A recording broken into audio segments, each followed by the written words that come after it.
தமிழை நேசிக்கும் அனைவருக்கும் வணக்கம். இன்றைக்கி நம்ம என்ன டாபிக் பற்றி பார்க்க போகிறோம் அப்படின்னு பார்த்தீங்கன்னா, சிம்கோ அப்படின்னு சொல்லியிருந்தாங்க, south India multi state agricultural cooperative society. So இதிலிருந்து ஒரு புதிய ஜாப் நோட்டிஃபிகேஷன் ரிலீஸ் பண்ணியிருந்தாங்க. இந்த ஜாப் நோட்டிஃபிகேஷனுக்கு எப்படி ஆஃப்லைனில் அப்ளை பண்ணுறது, எப்படி அப்ளிகேஷன் ஃபார்மை ஃபில் பண்ணி அவங்களுக்கு டாக்குமெண்ட்ஸை எந்த வரிசையில் வச்சு அனுப்புறதுங்கிற வரைக்கும் இன்றைக்கி இந்த வீடியோவில் பார்க்க போகிறோம். இந்த வீடியோ உங்களுக்கு பிடிச்சிருந்தா மறக்காமல் லைக் பண்ணுங்கள். இந்த வீடியோவை உங்கள் ஃப்ரெண்ட்ஸ் அண்ட் ஃபேமிலி கூடயும் ஷேர் பண்ணிவிடுங்க. ஓகே, ஸோ இதான் பார்த்தீங்கன்னா ஃபஸ்ட்டு அவங்க கொடுத்துருக்க அப்ளிகேஷன் ஃபார்மு. இது ஒரு உண்மையான கவர்மெண்ட் ஆஃப் இந்தியாவோட ஆர்கனைசேஷனா அப்படின்னு கேட்டிங்கன்னா இல்லைங்க. இது எப்படி நம்ம தமிழ்நாட்டில் போக்குவரத்து துறை, டாஸ்மார்க் இதெல்லாம் ஒரு குவாசி பாடியாக இருக்கோ அந்த மாதிரி இதுவும் ஒரு குவாசி பாடி அப்படின்ற மாதிரி தான் சொல்கிறாங்க. அவங்களாம் ரெவென்யூ ஜென்ரேட் பண்ணி அதை வச்சு அவங்க சேலரி போட்டுக்குவாங்க. பட் ஆனால் கவர்மெண்ட்டுக்கு கீழே தான் செயல்படுது அப்படின்னு தான் சொல்லியிருக்காங்க. ஸோ இதை மட்டும் நீங்கள் செக் பண்ணிக்கோங்க. இப்போ பார்த்தீங்கன்னா இதில் அலுவலக உதவியாளர்கள், விற்பனையாளர்கள் மற்றும் மேற்பார்வையாளர்கள் 3 பணியிடங்களுக்கான ஒரே விண்ணப்பம் தான் கொடுத்துருக்காங்க. இந்த விண்ணப்பத்தை எப்படி ஃபில் பண்ணுறதுன்னு தான் பார்க்க போகிறோம். ஸோ ஃபஸ்ட்டு இந்த இடத்துல பார்த்தீங்கன்னா பாஸ்போர்ட் சைஸ் ஃபோட்டோ ஒட்ட சொல்லியிருப்பாங்க. இதே மாதிரி ஒரு பாஸ்போர்ட் சைஸ் ஃபோட்டோ ஒட்டிட்டு இங்கே கொடுத்துருக்க மாதிரியே பேப்பரில் பாதி ஃபோட்டோவில் பாதி வர மாதிரி ஒரு கையெழுத்தை போட்டு விட்டுருங்க. அடுத்து இந்த இடத்துல பாருங்கள், அப்ளையிங் ஃபார் அப்படின்னு சொல்லி போஸ்ட், என்ன போஸ்ட்டுக்கு அப்ளை பண்ணுறீங்கன்னு கேட்டிருக்காங்க. ஸோ இதுக்கு சேல்ஸ்மேன் அப்படின்னு நான் கொடுத்துருக்கேன். ஒருவேளை நீங்கள் ஆஃபீஸ் அசிஸ்டண்ட்டுக்கு அப்ளை பண்ணிங்கன்னா ஆஃபீஸ் அசிஸ்டண்ட்டுனும், சூப்பர்வைசருக்கு அப்ளை பண்ணிங்கன்னா சூப்பர்வைசர்னு கொடுத்துக்கோங்க. அடுத்து பாருங்கள், இந்த இடத்துல name of the applicant in block letters அப்படின்னு கொடுத்துருக்காங்க. ஸோ இந்த இடத்துல பார்த்தீங்கன்னா ஸ்மால் லெட்டரில் இருக்குது. ஸோ இப்படி போடக்கூடாதுங்க, எல்லா லெட்டருமே கேபிட்டலில் வர மாதிரி போட்டுக்கோங்க. Name full name 10th mark ஷீட்டில் இருக்கிற மாதிரி அப்படியே கேபிட்டலில் போட்டுக்கோங்க. அடுத்து பார்த்தீங்கன்னா date of birth and age on 12/1/2024, அதாவது 12/1/2024 அன்னைக்கு உங்களோட வயசு என்ன அப்படிங்கிறத கேட்டிருக்காங்க.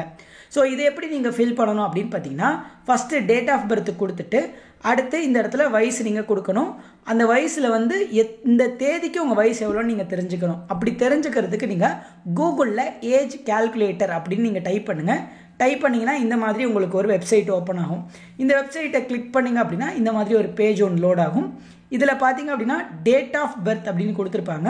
ஸோ இதில் உங்களோட டேட் ஆஃப் பர்த்தை கொடுத்துட்டு கீழே பாருங்கள் ஏஜ் அஸ்ஸான் அப்படின்னு இருக்கு இல்லையா.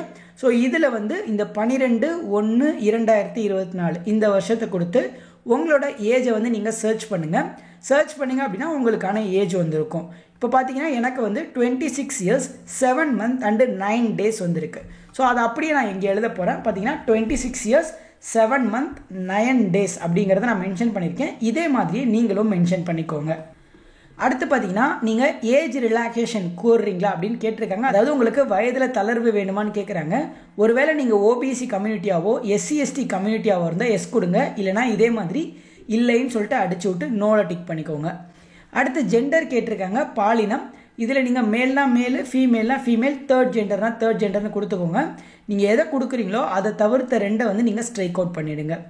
அடுத்து அதே மாதிரி ஹஸ்பண்டு, ஃபாதர், கார்டியன் நேம் கேட்டிருக்காங்க. ஸோ இதில் நீங்கள் ஹஸ்பண்ட் நேம் கொடுத்தீங்க அப்படின்னா இந்த ஃபாதரையும் கார்டியனையும் அடிச்சிருங்க. இல்லை ஃபாதர்ஸ் நேம் கொடுத்தீங்கன்னா பேலன்ஸ் 2 கட் பண்ணிவிட்டு உங்கள் ஃபாதரோட நேம், அதாவது உங்கள் அப்பாவோட பேரை கொடுத்துக்கோங்க. அடுத்து இந்த இடத்துல பெர்மனன்ட் மற்றும் டெம்பரவரி அட்ரஸ் 2மே கேட்டிருக்காங்க. ஸோ டெம்பரவரி அட்ரஸ்க்கு தான் பார்த்தீங்கன்னா உங்களோட கால் லெட்டரை அவங்க அனுப்புவாங்க. அதனால் நீங்கள் டெம்பரவரி அட்ரஸில் தற்பொழுது நீங்கள் எங்கே தங்கியிருக்கீங்களோ அந்த அட்ரஸை கொடுத்துக்கோங்க. பெர்மனன்ட் அட்ரஸில் பொறுத்தளவுக்கு உங்கள் ஆதார் கார்டில் ஏதாவது ஒரு நிரந்தர முகவரி கொடுத்துருப்பீங்க இல்லையா, அந்த மாதிரி ஒரு அட்ரஸை நீங்கள் கொடுத்துக்கோங்க.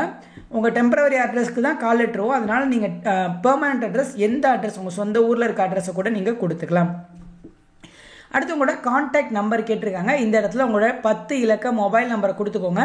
இந்த மொபைல் நம்பருக்கு மெசேஜ் வருங்க, அதனால் கரெக்டான நம்பராக கொடுத்துக்கோங்க. அடுத்து இமெயில் அட்ரஸ் கேட்டிருக்காங்க. இதுவுமே இமெயில் அட்ரஸ் கரெக்டாக கொடுத்துக்கோங்க. ஏன்னா உங்களுக்கு மெயில்லையும் அவங்க இன்ஃபார்ம் பண்ணுவாங்க. ஒருவேளை அப்ளிகேஷன், ஒருவேளை எக்ஸாம் எதுவும் லேட் ஆகுது அப்படின்னாலும் அவங்க இன்ஃபார்ம் பண்ணுவாங்க. அதனால் மெயில் ஐடியை ப்ராப்பராக கொடுத்துக்கோங்க. அடுத்து எஜுகேஷனல் குவாலிஃபிகேஷனில் என்ன டிகிரி படிச்சிருக்கீங்க அப்படின்னு கொடுத்துக்கோங்க. ஒருவேளை நீங்கள் டிகிரி படிக்கல 12th தான் முடிச்சிருக்கீங்கன்னா 12th ஸ்டாண்டர்ட்னு கொடுத்துக்கோங்க. இல்லை டிப்ளமோக்கு டிப்ளமோ, ஐடிஐக்கு ஐடிஐன்னு கொடுத்துக்கோங்க. டிப்ளமோலாம் படிச்சிருந்தீங்கன்னா டிப்ளமோ என்ன குவாலிஃபிகேஷன், என்ன டிசிப்ளினில் படிச்சிருக்கீங்க அப்படிங்கிறத மென்ஷன் பண்ணிக்கோங்க. இப்போ மெக்கானிக்கல் முடிச்சிருக்கீங்கன்னா டிப்ளமோ இன் மெக்கானிக்கல் இன்ஜினியரிங் அப்படின்னு மென்ஷன் பண்ணிக்கோங்க.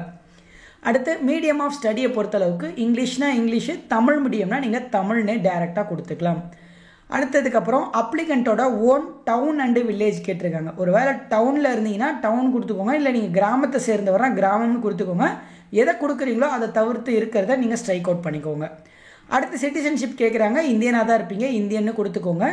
அடுத்து எக்ஸ்பீரியன்ஸ் இருக்கா அப்படின்னு கேட்டிருக்காங்க. உங்களுக்கு ஏதாச்சும் ஒர்க் எக்ஸ்பீரியன்ஸ் இது ரிலேட்டடாக இருந்துச்சு அப்படின்னா நீங்கள் எஸ் கொடுத்துட்டு அதற்கான சர்டிஃபிகேட்ஸை பின்னாடி அட்டாச் பண்ணுற மாதிரி இருக்கும்.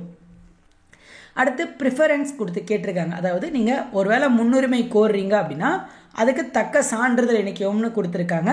ஒருவேளை உங்ககிட்ட முன்னுரிமை இப்போ கேட்ட முன்னுரிமை ஏதாவது ஒன்று இருந்துச்சுன்னா இந்த இடத்துல நீங்கள் ஆம்னு டிக் பண்ணிக்கோங்க, இல்லைனா நோ கொடுத்துக்கோங்க. இப்போ யார் யாருக்கு இந்த முன்னுரிமை இருக்குன்னா டிஸ்ட்ரிபியூட் விடோவுக்கு இருக்குது, எக்ஸ் சர்வீஸ் மேனுக்கு இருக்குது, இன்டர் கேஸ்ட் மேரேஜுக்கு இருக்குது. ஸோ இதை தவிர தமிழ் வழியில் படித்தவங்களுக்கெல்லாம் முன்னுரிமை இருக்கான்னு கேட்டிங்கன்னா இது வந்து சென்ட்ரல் கவர்மெண்ட்டு. ஸோ அந்த மாதிரி எந்த ஒரு முன்னுரிமையும் கிடையாது. இதை தவிர்த்து வேறு ஏதாச்சும் உங்ககிட்ட முன்னுரிமை இருந்துச்சு அப்படின்னா மட்டும் கொடுத்துக்கோங்க. எடுத்துக்காட்ட அந்த என்சி சர்டிஃபிகேட் இந்த மாதிரி ஏதாவது இருந்தால் கொடுத்து பாருங்கள். அடுத்து ரிலீஜன் கேட்டிருக்காங்க. இதில் ஹிந்துன்னு கொடுத்துக்கோங்க, இல்லைனா கிறிஸ்டின், இல்லைனா முஸ்லீம்னு உங்களோட ரிலீஜன் எதுவோ அதை நீங்கள் கொடுத்துக்கலாம். அடுத்து கம்யூனிட்டி கேட்டிருக்காங்க. கம்யூனிட்டியில் நீங்கள் என்ன கம்யூனிட்டி அப்படின்னு கொடுத்துக்கோங்க. இப்போ எடுத்துக்காட்டால் நீங்கள் ஓபிசியாக இருந்தால் ஓபிசி, எஸ்சி எஸ்டியாக இருந்தால் எஸ்சி எஸ்டின்னு கொடுத்துட்டு பேலன்ஸ் இருக்கிறதெல்லாம் ஸ்ட்ரைக் அவுட் பண்ணிவிடுங்க. அடுத்து கேஸ்டோட உட்பிரிவு கேட்டிருக்காங்க. நீங்கள் என்ன கம்யூனிட்டி அப்படின்னு கேட்டிருப்பாங்க. இப்போ ஓபிசியில் நீங்கள் என்ன கம்யூனிட்டி அப்படின்னு தெரியும் இல்லையா, அந்த கம்யூனிட்டியோட நேமை இதில் மென்ஷன் பண்ணிக்கோங்க. உங்களோட கம்யூனிட்டி சர்டிஃபிகேட்டில் எப்படி இங்கிலீஷில் கொடுத்துருக்காங்களோ அதே மாதிரி கூட கொடுத்துக்கலாம். அடுத்து உங்களோட எம்ப்ளாய்மெண்ட்டோட ரிஜிஸ்ட்ரேஷன் நம்பர் இஃப் அவைலபிள்னா கேட்டிருக்காங்க. இல்லைனாலும் நீங்கள் அப்ளை பண்ணலாம், இருந்துச்சுன்னா நம்பரை மட்டும் கொடுத்துக்கோங்க. அடுத்து இந்த கீழே டிக்ளரேஷன் பேஜுக்குள்ளே வந்திருப்போம். இதில் பார்த்தீங்கன்னா அப்ளிகண்ட்டோட சிக்னேச்சர் கேட்டிருப்பாங்க. இந்த இடத்துல இந்த மாதிரி சைன் போட்டு இந்த இடத்துல பிளேஸ் கேட்டிருப்பாங்க, உங்கள் ஊர் ப்ளஸ் என்னைக்கு நீங்கள் டேட் இந்த ஃபார்மை ஃபில் பண்ணுறீங்களோ அந்த டேட் இது எல்லாத்தையும் மென்ஷன் பண்ணிக்கோங்க. இப்போ இது எல்லாத்தையும் மென்ஷன் பண்ணி முடிச்சதுக்கப்புறம் இந்த சர்டிஃபிகேட்லாம் நீங்கள் அட்டாச் பண்ணணும். நம்ம தமிழ்லேயே பார்த்துடலாமே. ஸோ இவங்க கொடுத்துருக்க வரிசையில் மட்டும்தான் நீங்கள் அட்டாச் பண்ணணும். அதுவும் நீங்கள் ஜெராக்ஸ் காப்பீஸ் மட்டும்தான் அட்டாச் பண்ணணும். ஃபஸ்ட்டு வந்து 10th மார்க் ஷீட்டு, அடுத்து 12th மார்க் ஷீட்டு. இப்போ நீங்கள் 10th தான் படிச்சிருக்கீங்கன்னா 12th மார்க் ஷீட் தேவையில்லை. அடுத்து 10th முடிச்சதுக்கப்புறம் டிப்ளமோ ஏதாவது படிச்சிருக்கீங்க, ஐடிஐ படிச்சிருக்கீங்கன்னா அந்த மார்க் ஷீட்டு, இல்லைனா 10th மார்க் ஷீட் மட்டுமே போதும். அடுத்து ஜாதி சான்றிதழ் கேட்டிருக்காங்க. கம்யூனிட்டி சர்டிஃபிகேட் வந்து 2வது அட்டாச் பண்ணிக்கோங்க. அடுத்து 3வது ஆதார் அட்டை கேட்டிருக்காங்க. உங்களோட ஆதார் கார்டு ஜெராக்ஸ் அட்டாச் பண்ணிக்கோங்க. ஆதார் கார்டு ஜெராக்ஸில் முகம் கொஞ்சம் தெளிவாக தெரிகிற மாதிரி ஒரு ஆதார் கார்டு ஜெராக்ஸை அட்டாச் பண்ணுங்கள். அடுத்து சமீபத்திய பாஸ்போர்ட் அளவு புகைப்படம் அப்படின்னு கேட்டிருக்காங்க. 2 பாஸ்போர்ட் சைஸ் ஃபோட்டோ வந்து நீங்கள் அட்டாச் பண்ணணும். மேலே ஒட்டி இருக்கிறது இல்லாமல் இன்னும் 2 ஃபோட்டோ நீங்கள் அட்டாச் பண்ணணும். அந்த 2 ஃபோட்டோவுக்கு பின்பக்கமும் உங்களோட நேமை வந்து நீங்கள் எழுதிக்கோங்க. அடுத்ததுக்கப்புறம் வருமான சான்றிதழ் கேட்டிருக்காங்க. ஒரு வேளை இருந்துச்சுன்னா வருமான சான்றிதழ் கொடுங்க, இல்லைன்னா பிரச்சனை கிடையாது, அவங்களே அதை வந்து ஆப்ஷனில் தான் கொடுத்துருக்காங்க. அடுத்து அதே மாதிரியே முன்னுரிமை சான்றிதழ் இருந்துச்சுன்னா அதையும் கொடுத்துக்கலாம். அதே மாதிரி தொழில்நுட்ப சான்றிதழ் இருந்துச்சுன்னா அதையும் கொடுத்துருக்கலாம். என்ன தொழில்நுட்பம் அப்படின்னு பார்த்தீங்கன்னா அலுவலக உதவியாளர், விற்பனையாளர், மேற்பாளர் பதவிக்கு தட்டச்சு, டைப்ரைட்டிங்கு, எம்எஸ் ஆஃபீஸு, ஓட்டுநர் பயிற்சி, அதாவது லைசன்ஸ் இருந்துச்சு, 4 வீலர் லைசன்ஸ் இருந்துச்சுன்னா உங்களுக்கு முன்னுரிமை அளிக்கப்படும் அப்படின்னு சொல்லியிருக்காங்க. அடுத்து அதுக்கு கீழே பார்த்தீங்க அப்படின்னாலே ஒரு 24x10 சென்டிமீட்டர் அஞ்சல் உரையில் 27 ரூபாய்க்கு ஸ்டாம்ப் போட்டணும்னு சொல்லியிருக்காங்க. ஸோ இதான் பார்த்தீங்கன்னா அந்த அஞ்சல் உரை. இதில் பார்த்தீங்கனாலே தெரியும் 2 அட்ரஸில் நம்ம அட்ரஸ் மென்ஷன் பண்ணியிருக்கோம். என்னோட பெர்மனன்ட் அட்ரஸை டெம்பரவரி அட்ரஸை நான் மென்ஷன் பண்ணியிருக்கேன்.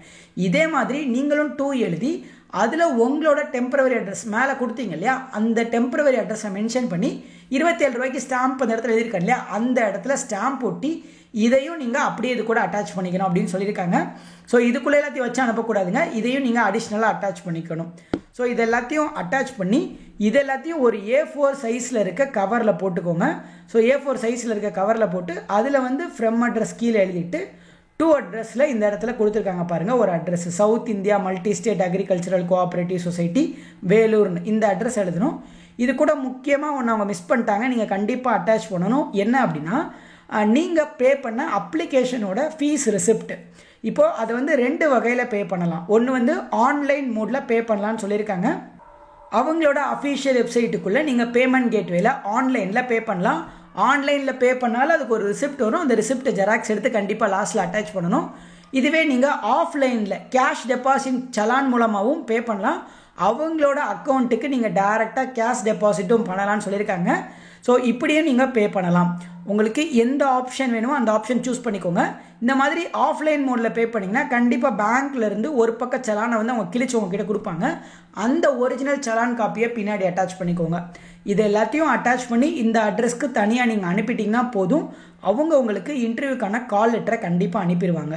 ஸோ இதை வந்து நீங்கள் அஞ்சல் மூலமாக அனுப்பலாம், கொரியர் மூலமாக அனுப்பலாம், நேரடியாக கூட கொடுக்கலான்னு சொல்லியிருக்காங்க. இந்த மூணில் உங்களுக்கு எந்த ஆப்ஷன் கன்வீனியண்ட்டாக இருக்கோ அந்த ஆப்ஷனை ட்ரை பண்ணி அப்ளை பண்ணுங்கள். ஸோ இந்த ஜாப் உங்களுக்கு கிடச்சிருச்சு அப்படின்னா இன்டர்வியூ போய் தான் கிடைக்கும். முதல்ல எக்ஸாம் வைப்பாங்க ஆஃப்லைன் ப்ராசஸில். எக்ஸாம் முடிஞ்சதுக்கப்புறம் ஒரு இன்டர்வியூ இருக்கும். அந்த இன்டர்வியூ முடிஞ்சதுக்கப்புறம் டாக்குமெண்ட் வெரிஃபிகேஷனுக்கு அப்புறம் இன்டர்வியூ வைப்பாங்க. இன்டர்வியூக்கு அப்புறம் உங்களை போஸ்டிங்ஸ் கொடுப்பாங்க. பட் ஆனால் நிறைய பேர் என் ஃப்ரெண்ட்ஸ் எல்லாம் இன்டர்வியூ போயிட்டு செலக்ட் ஆகலை. அது ஏன்னு எனக்கு தெரியல. ஆனால் போன தடவை போனவங்க செலக்ட் ஆகலை அப்படின்னு சொல்லிட்டாங்க. ரெண்டாவது இன்னொரு விஷயம் என்னென்னா, இந்த போஸ்டிங்கில் ஃபஸ்ட்டு ஒரு 365 நாள், அதாவது ஒரு வருஷத்துக்கு உங்களுக்கு சம்பளம் ரொம்பவே கம்மியாக தான் இருக்கும். அதாவது எவ்வளோனா, அலுவலக உதவியாளர் விற்பனையாளர் போஸ்டிங்கில் செலக்ட் ஆகிறீங்கன்னா வெறும் 8000 ரூபாயும், மேற்பார்வையாளர் இருக்கீங்கன்னா 10,000 ரூபாயும் இருக்கும். இந்த ப்ரொபேஷன் பீரியடில் உங்களுக்கு இவ்வளோ மட்டும்தான் சேலரியாக கிடைக்கும். இதுக்கு மேலே ₹1 கூட கொடுக்க மாட்டாங்க. இந்த ஒரு வருஷம் நீங்கள் மேனேஜ் பண்ணி தான் ஒர்க் பண்ணணும். அதே மாதிரி இந்த ஒரு வருஷத்தில் நீங்கள் உங்களோட ஆக்டிவிட்டீஸ் வந்து பிடிக்கல அப்படின்னா உங்களை டெர்மினேட் பண்ணிடுவாங்க. அதாவது வேலையிலேருந்து டிஸ்மிஸ் பண்ணிடுவாங்க அப்படின்னு சொல்கிறாங்க. ஸோ இது மாதிரியும் ஒருத்தருக்கு நடந்திருக்கு நமக்கு தெரிஞ்ச வரைக்கும். ஸோ இது வந்து நான் உங்களுக்கு பயமுறுத்துறதுக்காக சொல்லலை. இந்த விஷயத்தெல்லாம் நீங்கள் பார்த்துட்டு இதுக்கெல்லாம் ஓகேனா மட்டும் அப்ளை பண்ணுங்கள். ஏன்னா நாளைக்கு வேலை கிடைச்சதுக்கப்புறம் நீங்கள் வேஸ்ட் பண்ணிட்டீங்கன்னா வேறு ஒருத்தர் இந்த வேலை கிடைக்க வேண்டியது மிஸ் ஆயிரும். ஸோ அதுக்காக தான் சொல்கிறேன். அதுக்கப்புறம் சேலரி அப்படின்னு பார்த்தீங்கன்னா உங்களுக்கு சேலரி நல்லாவே கிடைக்குங்க. கிட்டத்தட்ட ஒரு 25,000 ப்ளஸ் வந்து உங்களுக்கு சேலரியே கிடைக்கும். அந்த ஒரு வருஷம் முடிஞ்சதுக்கப்புறம் ஸ்டார்டிங்லேயே ஒரு 25,000 26,000 வரைக்கும் நீங்கள் சேலரி எதிர்பார்க்கலாம். ஏன்னா இந்த அலுவலக உதவியாளர் சேலரி வந்து இந்த இருக்குது பாருங்கள், இந்த பே ஸ்கேலில் தான் வரும். இந்த விற்பனையாளர் சேலரி வந்து இந்த பே ஸ்கேலில் தான் வரும்னு சொல்லியிருக்காங்க. ஸோ கிட்டத்தட்ட கையில் உங்களுக்கு ஒரு 25,000 மந்த்லி சேலரி கண்டிப்பாக கிடைக்குங்க. ஸோ இதை தவிர இந்த போஸ்டிங்ஸ் பற்றி உங்களுக்கு டவுட்ஸ் ஏதாச்சும் இருந்துச்சுன்னா மட்டும் கண்டிப்பாக கமெண்ட்டில் கேளுங்க. மற்றும் ஒரு வீடியோவில் உங்களை சந்திக்கிறேன். நன்றி.